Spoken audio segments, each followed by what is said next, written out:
This is the weeding season, and the farmers are working hard to maximize on the output. Jacinta Okello and her husband would love to stretch the 12 hours of daylight a little longer, as if to catch up on the lost time during the insurgency. They start the exercise in the maize garden by dawn, midday in the soya beans, and by dusk they are still in the garden weeding their cassava. They want to use every opportunity to fortify their food security base and sell the surplus for an extra penny for the other family needs. This is just one of the many families recovering from the nearly 20-year-old civil strife in northern Uganda that left millions of people dead and several others banded into internally displaced camps, IDPs. The districts of Otuke, Oyam, Aleptong, and Lira, forming the Lango sub-region, were hit hardest. It is here that the government, with financial assistance from the government of Japan and other development partners, started the Northern Uganda Early Recovery Project to spearhead the resettlement and recovery of the returnees in this region. The project was implemented through the United Nations Trust Fund for Human Security, jointly by 3 UN partners using a multi-sectoral approach focusing on 4 key objectives of 1. Resettlement and recovery, 2. Enhancing production / livelihood, 3. Health and nutrition, 4. Peace building and conflict prevention. This strategy has helped to empower the beneficiaries to restart a productive life in a sustainable manner. That is why impacts like that of the Jacinta family among the long list of landmarks dotting the 2 years of the project will remain evident even after the project life. The project was established to address primarily the plight of the people who had been suffering from close to 30 years of war with the Lord's Resistance Army, in order to begin to address their immediate humanitarian problems, but also to bridge from humanitarian assistance to development assistance. A lot of the work that had been done before addressed emergencies. And when the war had come to an end, actually, we were then coming in as UNDP to look at development, but keeping in mind at the same time that the impact of the war would take quite some time to address, including conflict, including economic development, including establishing peace infrastructures within the region. We had a role to play in 2 areas. The first one is the resettlement and recovery area, and the second one is enhancement of livelihood. WFP has contributed in rehabilitating community access roads. We have established 4 central nurseries that produced 1.5 million seedling. We have trained 4,000 farmers, 50% of which are women, and we have set up satellite collection point equipped with post-harvest handling equipment that were used by farmers. The number of health facilities offering normal health services increased from 11, that was the number in 2007, to 20 in the year 2010.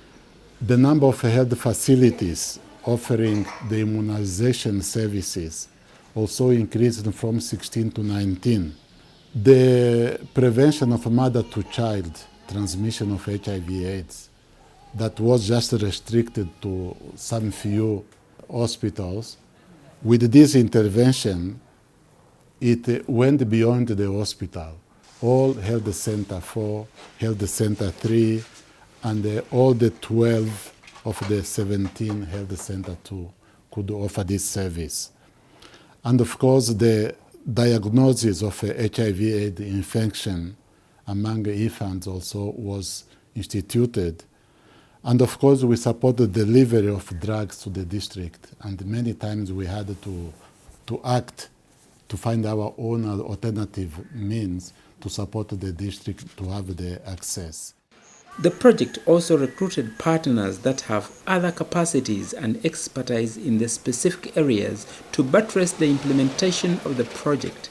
World Food Programme spearheaded the drive by degazetting the formerly displaced people's camps and helping the returnees to settle in their areas by opening the community feeder roads. The roads also made it easy for all the service providers to reach the target communities. The 10.2-kilometer stretch joining Ajaga, Achimi Road in Oyam district, which was in a very sorry state, is a case in point. My name is Susan Awori. I came here before the road was rehabilitated, but today it is a much better road and we are very happy. We can now take our produce to market without any problem. That as local government, we're supposed to put some small resources so that as these development partners leave, there can be continuity. We have realized we didn't have continuity in this aspect. Like roads. Parallel to this activity was the urgent need to feed the returnees, while the World Food Programme was giving out the food aid. The United Nations Development Programme contracted World Vision to enhance agricultural production and productivity in the communities by giving them early maturing seeds. They included beans, maize, groundnuts, cassava, soya beans, sorghum, simsim, which they planted and produced their own food. The farmers also received production tools such as hoes, oxen and ox plows, pangas and wheelbarrows, which enabled them to increase acreages planted per household. I am Akelo Jacinta from Anyoy village. I benefited from the food security component of this project. I was given beans, soya beans, simsim, groundnuts, and cassava. Since we got this assistance, we are food secure. We have enough to eat in the family, and the excess we sold it and got money. We have managed to take our children to school and have equally met the hospital bills of our children. We have saved some money in the Village Saving and Loan Association of our group. The need for capacity building increasingly became apparent to give the communities as well as their leaders guidance on the critical production as well as agricultural capabilities to match the needs of the time.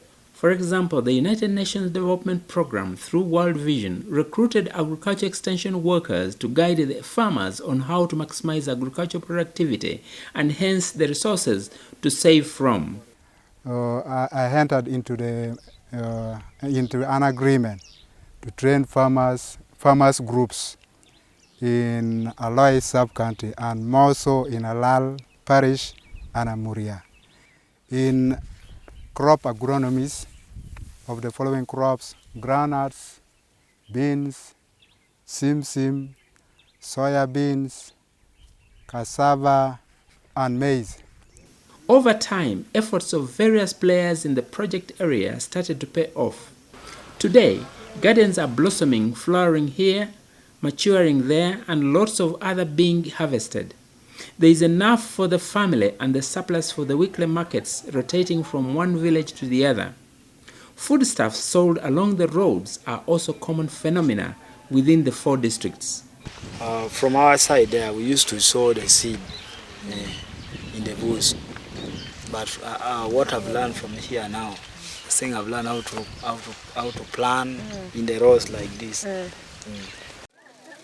In order to build sustainability and to create linkages in the project, it became necessary to handle some of the formal training sessions within reach of the trainees at Ngeta Agricultural Research Institute. Here, the farmers got the opportunity to share a wide range of agricultural issues, including crop and animal husbandry practices, group dynamics, and farm management. They also got the opportunity to see how some technologies, for example, grafting, are made. saw how the improved varieties of the different crops look like, and got instant feedback on issues that needed clarity. All this gave the farmers the confidence to adopt the new technologies when they returned to their communities. After training, many farmers were encouraged to form and also work in groups, and a number of demonstration gardens were established in order to disseminate the various agricultural technologies which will go a long way in improving farmers' lifestyles and incomes. Ogwal Sam is one among the many farmers in Lango sub-region who donated a portion of his land to his group members as a demonstration garden. I'm called Ogwal Sam, a farmer, and I belong to this group. We started 1 year ago, and as of today, I'm building a house. I have bought some goats which I look after. I even have a shop. All this has come from farming. The training as well as the continuous interaction within the Village Savings and Loans Association helped smallholder farmers to start bulking their produce as one of the ways to dictate the market price. World Food Program helped the communities to set up the stores as collecting centers for the produce. Arising out of this effort, the annual per capita increase in marketable surplus of stable foods, maize and beans sold through farmer association members improved drastically. I'm John Alfred Otema. I'm the chairperson of the association, in which we have 5 farmer groups participating. Our origin is from the farm school. By the time we started this store, it was not there. But over time, we are happy World Food Program came to our aid. Now we grow crops, we are assured of where to store them. This has improved unity among us. We are getting a lot of money as a result of bulking. We get customers from Kampala, from Juba in Sudan, and from Kigali in Rwanda. Before the produce is received at the store, it is weighed and recorded so that they know exactly who and how much to pay after the sales. This collective marketing has enabled them to bargain for better prices. Because of the enormous benefits of the association, 6 new groups have applied to become members of the association. With the growing saving culture through the Village Savings and Loans Association, the high returns from sales increase the share values and consequently the loans in the subsequent village saving and loans cycles. The groups meet every week, collect and loan out the money at a very low interest rate of only 10%, making it very easy for the communities invest in productive enterprises and pay back the loans. Today, there are over 60 groups anticipated to save and loan out approximately 900 million Uganda shillings, equivalent to $375,000 US. The benefiting communities are now empowered and can live a more or less independent life. My name is Sophia Ogwang, and I came from a Bitolei village, Ayao Parish, Basab County. I'm a farmer. After selling my produce, I borrowed money from my VSLA to top up and buy a bull. I have goats and chicken too. I have also built a permanent house. With all these interventions, the United Nations Development Programme and the World Food Programme transformed the livelihoods of over 10,000 households, 60,000 individuals through giving them agricultural and non-agricultural production skills. These communities are now able to access markets, credit and savings from within their own means. The livestock which were distributed, they are helping farmers now to plow. And this livestock is helping also in another way. Others could use it to go and get money. They could go and plow their friend's garden. They paid some little money, which in turn they can use it to settle other domestic matters and also pay the school fees. To diversify their production base, World Food Programme established alternative sources of income of more than 2,000 farmer households through community-based integrated fish farming. To this effect, the project put up a fish hatchery to produce fish fries so that in future there will be a continuous supply of fingerlings to the farmers who may want to make money through fish farming. During the insurgency, the population severed the environment by cutting trees, the only source of livelihood in the area. Alebtang was one of the most hit districts during the insurgency. World Food Programme delegated International Lifelines Fund International to work with the local population to restore the natural resource base. The journey began by establishing tree nurseries and fuel-saving stoves in the community. Sam Orach is one of the community members who wholeheartedly embraced the afforestation campaign. He has planted several acres of eucalyptus trees and several other tree species.